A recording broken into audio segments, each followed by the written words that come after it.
qui est sport et artiste, elle révélera donc son talent. Elle est actuellement également secrétaire de Jeunesse Socialiste et je vous prie d'accueillir la plus grande des candidates de Jeunesse Socialiste, Jeanne Favre. Merci.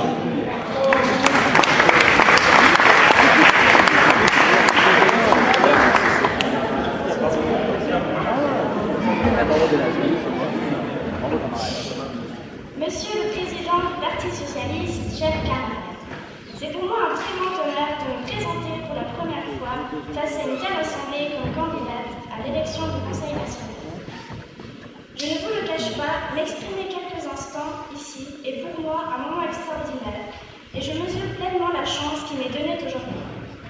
Mon émotion est grande en cet instant et j'espère que mon jeune âge excusera auprès de vous tous mes éventuelles maladresses durant ma brève intervention.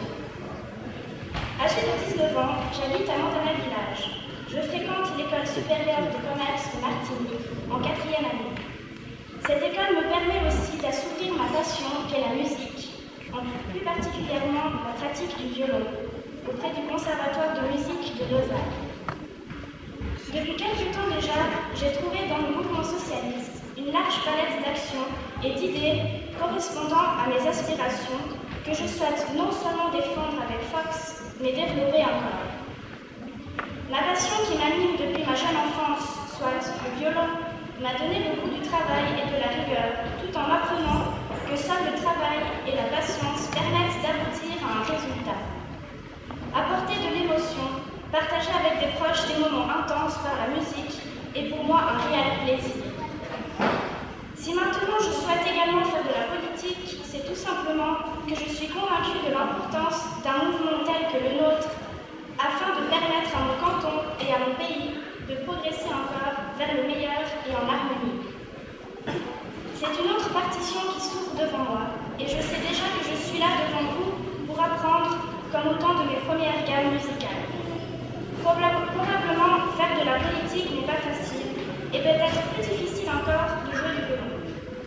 J'ai l'espoir cependant dans notre mouvement pour l'avenir, pour mon avenir, et pour cela j'ai décidé d'axer ma campagne électorale sur des thèmes simples qui me tiennent vraiment à cœur.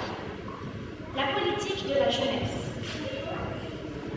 Je côtoie régulièrement des jeunes apprentis ou travailleurs de moins de 25 ans et suis persuadée, afin de leur permettre d'entrer progressivement dans la vie active, qu'il est important de leur accorder un peu de temps libre. Dans ce but notamment, et particulièrement pour diversifier leurs activités en général, je propose de porter leur congé annuel à 7 semaines de vacances. Je souhaite vraiment défendre cette idée car je suis persuadée qu'une telle disposition apportera beaucoup d'éléments positifs. Concernant le problème du chômage des jeunes, il est impératif de créer une nouvelle incitation à intéresser les jeunes à diverses formations pour qu'ils puissent avoir devant eux une plus large palette et ainsi faire un choix correspondant mieux à leurs possibilités et aussi à leurs désirs, mais aussi à leurs capacités. Diminuer encore le nombre d'élèves dans les classes est à mon sens également un thème sur lequel il faudrait travailler. Cela aura pour conséquence une plus grande écoute encore entre les enseignants et les élèves et donnera à l'évidence plus de disponibilité à chacun des acteurs, soit les enseignants, les élèves et les parents. Il ne faudra pas oublier, bien entendu, de veiller à une plus grande égalité des chances en matière d'octroi des bourses d'études.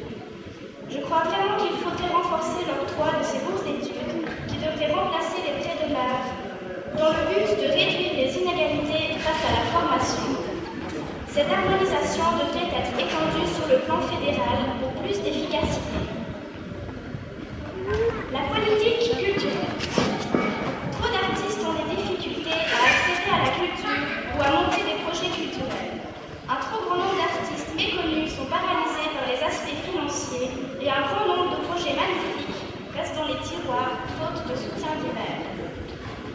Lorsque je constate les moyens financiers et autres mis par exemple pour l'armée suisse, je crois vraiment qu'un changement de tendance et de cap est impératif. Je crois en un monde qui change et qui évolue positivement, et tous les efforts supplémentaires qui seront portés sur la culture ne pourront être que bénéfiques à notre pays et à leurs citoyens et à tous les citoyens du monde. que la multitude de cultures en Suisse, grâce à ces 4 langues différentes, et aujourd'hui encore plus grâce à des gens venus d'ailleurs, que c'est un enrichissement, et surtout pour les jeunes. Le développement des crèches et des garderies.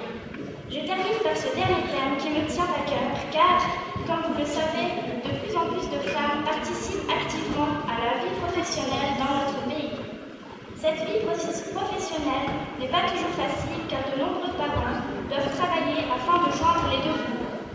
Pour faciliter la vie de couple dont souvent encore les revenus sont faibles, les parents doivent travailler tous les deux. Je pense aussi, ici, bien entendu, aux familles monoparentales. Par conséquent, à l'évidence, il faut encore développer la création de nouvelles crèches et garderies et surtout les rendre gratuites, comme les écoles primaires par exemple. Le but n'est pas de déresponsabiliser les parents, mais leur permettre un réel soutien de la part de l'État. Chers camarades, je souhaite pour conclure vous remercier d'être venus ici, à Massonger, soutenir les jeunes candidats de notre parti. Cette journée du 26 août 2007 restera pour moi un grand moment d'émotion que je partage avec plaisir avec vous.